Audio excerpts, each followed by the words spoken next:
काय ग, सकाळचा भावाला डब्बा देतेस की नाही? काय ग, सकाळचा नवऱ्याला उठून टिफिन देतेस की नाही?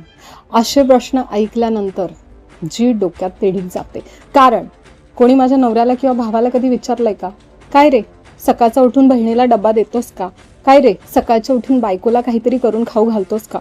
ओके, सगळ्यात महत्त्वाचं, आजकाल ज्या वेळेला स्त्री आणि पुरुष दोघेही बाहेर जाऊन कमवून घरात पैसे आणू शकतात, तर घरातली कामे करण्यासाठी सुद्धा दोघेही तेवढेच रिस्पॉन्सिबल आहेत असं मला वाटतं. आणि ज्या वेळेला हे असे फालतूचे प्रश्न फक्त तुमचे जेंडर बायस्ड येतात, म्हणजेच तुम्ही स्त्री आहात म्हणून तुम्हाला विचारले जातात, आणि जास्त करून स्त्रियाच असतात ज्या अशा प्रकारचे प्रश्न विचारतात, त्यावेळेला खरंच सगळ्यात आधी तर खूप वाईट वाटतं.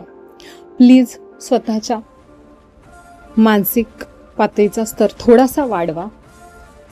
थोडं डोळे उघडे ठेवून आजूबाजूला बघा काय चाललंय आजच्या जगात, खरंच काय करणं गरजेचं आहे आणि आपण कोणत्या गोष्टींना फालतूमध्ये महत्त्व देतोय.